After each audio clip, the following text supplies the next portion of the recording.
नंदिनी की शादी एक सुखी संपन्न परिवार में हुई थी।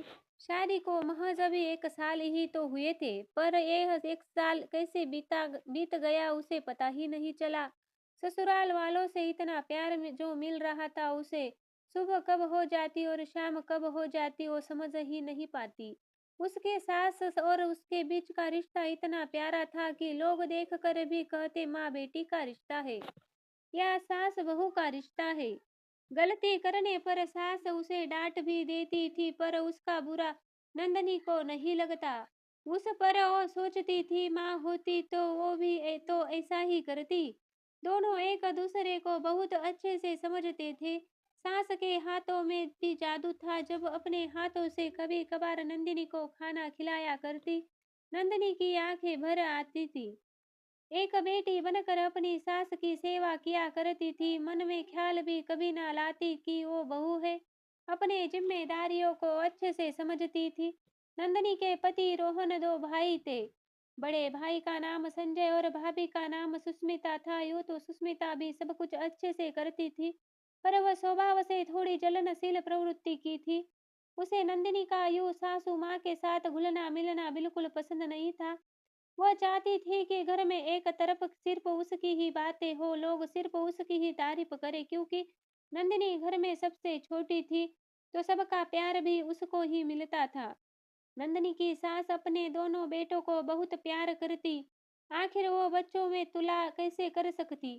सुस्मिता दिन रात अपने पति संजय को कर कहती रहती कि इस घर में अब से वह मान सम्मान मिलता मिलता सारे लोग दिन रात नंदिनी नंदिनी ही किया करते। संजय उसे समझाता था कि नहीं, ऐसी कोई बात नहीं है। तुम्हें गलतफहमी हो रही है। अगर तुम्हें तकलीफ होती है तो तुम माँ से जाकर बात करो। संजय, तुम मेरी बातों को नहीं समझ रहे हो। सारा दिन लोग छोटे देवर और देवरानी की ही बातें किया करते, जैसे मेरा तो इस घर में कोई पूछे पूछे ना हो। अब मुझे लगन अलग रहना है। मैं यह एक पल भी नहीं रहना चाहती। सुस्मिता, तुम गलत कर रही हो। एक छत में और एक घर में कभी 2 चूल्हे आज तक तुम सुने हैं? यह सब हमारे यहाँ नहीं होता। माँ से बंटवारा कैसा? तो ठीक है संजय, तुम माँ को ही बांट बांट दो। माँ हम लोगों के साथ रहेगी। मैं माँ को करने के लिए नहीं कह रही हूँ, पर मुझे नंदिनी के साथ एक पल भी नहीं रहना है। मेरी बातें सुन, बुरी लग रही है ना?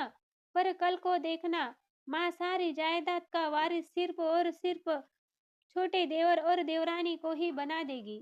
हमारी हाथों में तो कुछ भी ना रहेगा। तुम्हें आज मेरी बातें समझ में नहीं आ रही है ना? पर कल जब ऐसा होगा तो मुझसे कुछ कहने मत आना। दरवाजे पर खड़ी माँ ये सब कुछ सुन लेती है, पर वो अंदर जाकर संजय और सुस्मिता से कुछ कहती नहीं है। वो चुपचाप आंगन में झूले में जाकर बैठ जाती है। कुछ देर बाद संजय कमरे से बाहर निकलता है तो देखता है माँ के हाथों में चोट लगी हुई है। माँ, ये चोट आपको कैसे लगी? बस बेटा, खिड़की लग रही थी तो उंगली उसमें पड़ गई और लग गई चोट। बहुत दर्द हो रहा होगा माँ। हाँ बेटा, यह तो शरीर का अंग है और शरीर का कोई एक अंग भी अगर दूर होने लगता तो तकलीफ तो जरूर होती है। पास में खड़ी सुस्मिता भी यह सब कुछ देख रही थी। आखिर एक शरीर अपने किसी भी अंग को कैसे काट सकता? बहुत तकलीफ पहुंचती है। मैं कुछ समझा नहीं माँ। जब तुम दोनों माँ बाप बनोगे तो समझ जाओगे। एक माँ बाप के लिए अपने 2 बच्चों के बीच चयन करना कितना मुश्किल होता है। दोनों को जन्म देने में एक माँ को उतनी ही कठिनाई का सामना करना पड़ता, एक बाप को उतनी ही कठिनाइयों का सामना करना पड़ता। एक अच्छी परवरिश के लिए फिर जब बच्चे बड़े हो जाते हैं तो माँ बाप को यह चुनने के लिए क्यों मजबूर कर देते हैं? आप मेरे पास रहोगे या बड़े भैया के पास? क्या बहू के मायके में उसके भाई ने ऐसी ही बात कही होती तो उसे तकलीफ ना होती?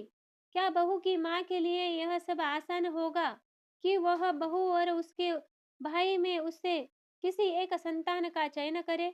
सुस्मिता को अपनी गलती का एहसास हो गया। उसे लगा कि अगर मेरी माँ को भी इन कठिनाइयों का सामना करना पड़ता तो कितनी उसे तकलीफ होती। बड़ी बहू और छोटी बहू, इस घर की दो बेटियां। बेटियां तो पराई होकर अपनी ससुराल चली गई, और ससुराल में आती है तो जो बहू कहलाती है। बेटियां, फिर तुम दोनों में अंतर कैसे कर सकती हूँ?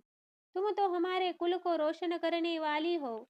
अपने दिल और दिमाग से निकाल दो कि किसी एक को प्यार करती है माँ। अपने हर एक बच्चे को एक समान प्यार करती है। सुष्मिता को अपनी गलती का एहसास हो जाता है, और वह नंदिनी को एक छोटी बहन की भांति गले लगा लेती है, और अपनी सास से भी माफी मांगती है कि आगे से कभी ऐसी सोच अपने दिल और दिमाग में नहीं लाएगी। और फिर से परिवार में खुशहाली आ जाती है। सब एक घर में एक छत के नीचे एक साथ रहते हैं।